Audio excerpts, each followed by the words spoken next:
આનંદ સંત.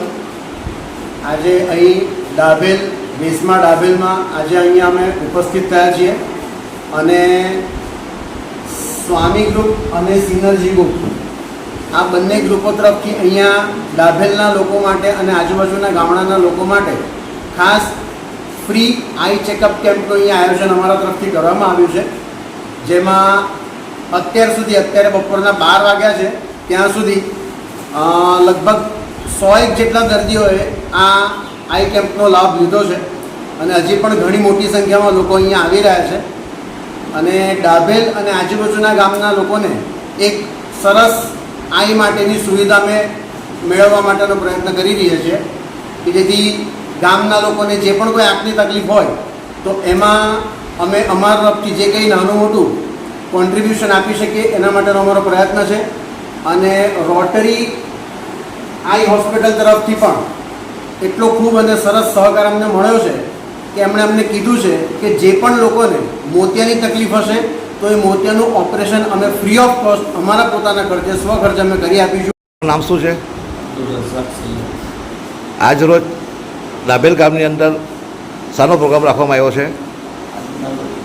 ડાભેલ ગામમાં eye camp, free eye camp, free checkup, મોતિયાનું ઓપરેશન અને ફ્રીમાં નજીકના ચશ્મા વિતરણ કેમ્પનું આયોજન સ્વામી ગ્રુપ અને સિનર્જી ગ્રુપ દ્વારા આયોજિત કરવામાં આવેલું. અંદાજિત અત્યાર સુધીમાં કેટલા પેશન્ટોને લાભ લીધો છે? હમણાં સુધીમાં 117 પેશન્ટ આવી ગયું. તમે ચેનલના માધ્યમથી શું કહેવા માગો છો?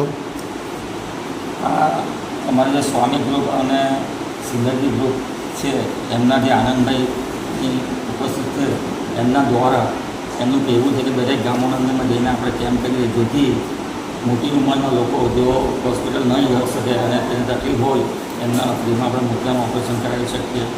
ફ્રીના અંદરમાં એને નજીકના ચશ્મા આપી શકીએ.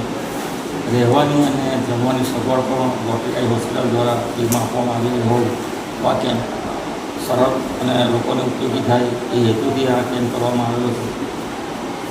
રોટરી આઈ હોસ્પિટલ માટે તમે શું કહેવા માગો છો?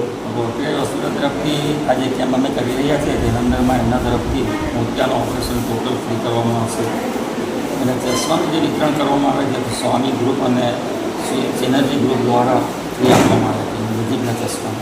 અગાઉ તમે કેટલા પ્રોગ્રામ કર્યા? આ એમના જોડે મારો આ બીજો પ્રોગ્રામ છે, પરંતુ એ લોકો લગભગ એમના 60-70મો કેમ્પ હશે. તો આંબા ડાન્સના ગામોમાં પણ જઈને કેમ્પ કરે છે.